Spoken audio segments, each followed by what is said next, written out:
नमस्कार दोस्तों, welcome to सरकार स्टडी बेस्ड एजुकेशन। चलिए यहाँ पे हम बात करने वाले हैं एमएससी सीएस जो माखनलाल चतुर्वेदी के अंतर्गत मास्टर डिग्री है, मास्टर ऑफ कंप्यूटर साइंस। इसके अंतर्गत जो फर्स्ट सेमेस्टर है उसका जो पेपर होता है digital electronics and computer organisation, previous year का जो क्वेश्चन पेपर है उसको हम डिस्कस करने वाले हैं। इसका उद्देश्य है कि हमको पता चल पाए कि पेपर का पैटर्न क्या होता है फर्स्ट सेमेस्टर का। तो इसका जो 3 घंटे का ड्यूरेशन है, इसमें 80 मार्क्स का ये पेपर होता है। 32 नंबर आपको लेना है और टोटल 5 इकाइयों में ये पेपर होता है, जो आपको पता होगा। प्रत्येक 5 इकाई के मतलब प्रत्येक इकाई के अंतर्गत 2 क्वेश्चन आते हैं, 2 में से आपको एक करना है। बोले तो टोटल 5 क्वेश्चन आपको करना है और प्रत्येक के लिए सेम नंबर, बोले तो 16 नंबर यहाँ मिलने को देखने को मिलेंगे। अब देखिए यहाँ आपको जो है सभी क्वेश्चन को हल करना है जो ऑप्शनल में दिए होते हैं सभी को। और यहाँ पहली यूनिट के अंतर्गत देखोगे तो पहली यूनिट में आपको 2 क्वेश्चन मिलेंगे। 2 क्वेश्चन ऑप्शन में भी हो सकते हैं, जैसे ए बी सी के अंतर्गत, या फिर सेपरेट एक ही क्वेश्चन हो सकता है, रहेगा एक ही क्वेश्चन चाहे ऑप्शन 10 रहे। तो यहाँ देखिए जो आपका बाइनरी ऑपरेशन होता है, बाइनरी नंबर ओवरफ्लो और नंबर अंडरफ्लो, दोनों को आपको समझाना है। यानी कि द्विधारी जो संख्या बाइनरी ओवरफ्लो और अंडरफ्लो, दोनों के लिए अंकगणितीय जो ऑपरेशन होते हैं यानी कि अर्थमेटिक ऑपरेशन को समझाना। अर्थमेटिक ऑपरेशन से मतलब प्लस माइनस इनटू डिवाइड, ये सारी चीज़ें आपको समझाना है बाइनरी नंबर के अंतर्गत। तो ये जोड़ना घटाना गुणा भाग बाइनरी नंबर के अंतर्गत कैसे करते हैं, इसको आपको समझाना है ऑप्शन ए के अंतर्गत। और बी में क्या पूछा है, आस्की कोड। आस्की कोड और ग्रे कोड को विस्तार से समझाना। आस्की कोड जो कीबोर्ड में उपयोग किया जाता है, जैसे मान लो आपको टाइपिंग करना है तो टाइपिंग तो आप अल्फ़ाबेट में कर रहे हैं, पर कंप्यूटर कैसे समझेगा, तो उसको समझाने के लिए हमारे पास में आस्की कोड दिया रहता है। आस्की कोड 128 और 256 इस प्रकार से भी दिया रहता है। तो 7 बिट वाला आपको देखने मिलेगा 128, 8 बिट वाला आपको 256 मिलेगा। तो इसको समझाना और ग्रे कोड को समझाना। तो ये दोनों आपको समझाओगे तब एक क्वेश्चन कंप्लीट होगा। अगर पहला क्वेश्चन बन रहा तो ठीक है, नहीं तो आप दूसरा कर लो। दूसरे में क्या दिया, बाइनरी नंबर और हेक्साडेसिमल नंबर सिस्टम क्या है इसको समझाना, उदाहरण से समझाइए इसको। तो ये कर लो। और इसका बी वाला कौन सा, EBCDIC कोड, इसको एग्जाम्पल से ही समझाना। तो ये 2 ऑप्शन भी अच्छे हैं, तो इन दोनों में से कोई भी आप कर सकते। पहला क्वेश्चन कर लो या तो दूसरा क्वेश्चन कर लो। उसके बाद दूसरी यूनिट में क्या मिलता है, दूसरी यूनिट में आप देखोगे, अच्छा जो आपका प्लेलिस्ट है उसमें आपको नंबर सिस्टम मैंने कंप्लीट रूप से समझाया है। नंबर सिस्टम के बारे में आप पढ़ सकते हैं, कन्वर्जन भी पढ़ सकते हैं उनका, एक नंबर से दूसरे नंबर सिस्टम में कैसे कन्वर्ट करते हैं। तो वो सारी चीज़ आपको मिल जाएगी और इसकी नोट्स भी आपको मिल जाएगी। DE की नोट्स आपको कंप्लीट रूप से मिल जाएगी, तो आप जो है टेलीग्राम से प्राप्त कर सकते हैं। चलिए नेक्स्ट जो सेकेंड यूनिट है, सेकेंड यूनिट में आपको तीसरा क्वेश्चन मिलता है। तीसरे में आपको ए और बी इन दोनों ऑप्शन को मत करना है। तो बूलियन बीजगणितीय यानी कि बूलियन अलजेब्रा थ्योरम जो होता है उसके अंतर्गत आपको इसकी व्याख्या करना है और इसको सिद्ध करना है। तो ये क्वेश्चन हो गया आपका ए।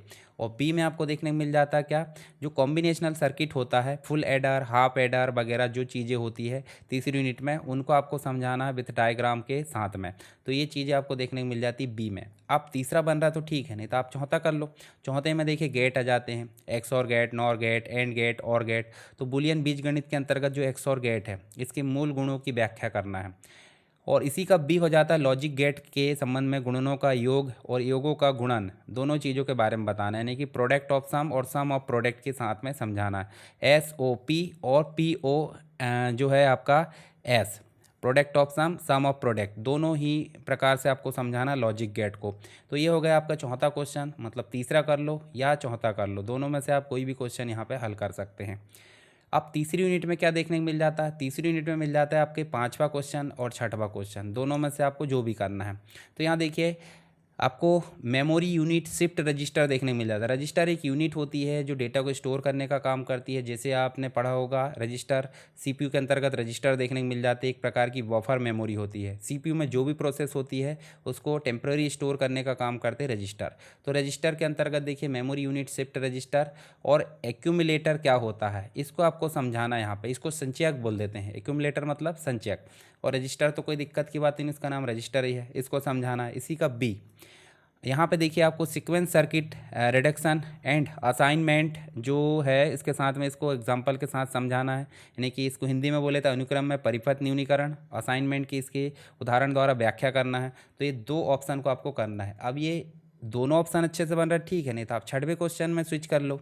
छठवें क्वेश्चन में क्या बोला गया है, सिक्वेंशियल सर्किट टेक्निक को समझना, उसके कैरेक्टरिस्टिक्स, ट्रुथ टेबल क्या होता है, ट्रुथ टेबल के साथ में इसको समझाना है, यानी सत्य तालिका और फीचर्स को समझाना है। किसको? अनुक्रमिक परिपथ तकनीक, बोले तो सिक्वेंशियल सर्किट टेक्निक को आपको समझाना है। इसी का बी देखिए यहाँ पे, बी में क्या बोला है, समय और नियंत्रण अनुदेश, बोले तो explain timing and control instruction cycle with its character, विशेषताओं के साथ में समझाना। किसको? Timing and control instruction cycle को। तो ये चीज़ आपको देखने को मिल जाती है छठवें में। तो आप पाँचवा क्वेश्चन करो या छठवा करो, दोनों में से कोई एक कर सकते हैं।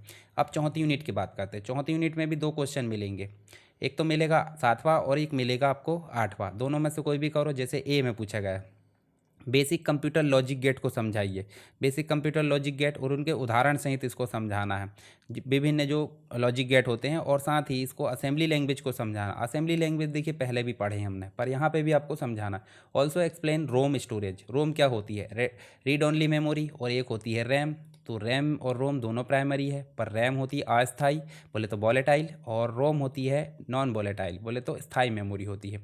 तो रोम को यहाँ पे समझाना, रोम स्टोरेज को समझाना और असेंबली स्टोरेज को, असेंबली लैंग्वेज को समझाना है।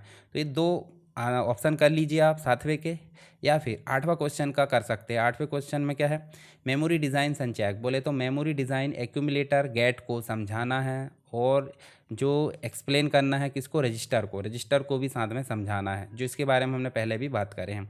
इसी का बी देखिए, कंप्यूटर बस के आधार पर एसी रजिस्टर एडर की जो विभिन्न तकनीक है उनको स्पष्ट रूप से समझाना है। तो आप देखिए सातवां क्वेश्चन कर सकते हैं या आठवां कर सकते हैं।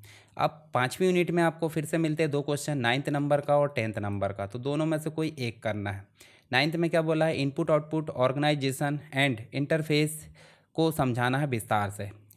इनपुट आउटपुट ऑर्गेनाइजेशन और इंटरफेस दोनों को विस्तार से समझाना है। और बी नंबर में क्या दिया है आपको, associative memory and auxiliary memory address specification को डिटेल के साथ में समझाना है। तो आपके यहाँ पे दो ऑप्शन हो जाते हैं, किसके, 9th नंबर के। अब इन दोनों को समझाइए। या 10th में आपको देखने को मिल जाता है हिट, मतलब जो हिट रेशो मैपिंग है, हिट रेशो मैपिंग टेक्निक है, इसको विस्तार से समझाना है।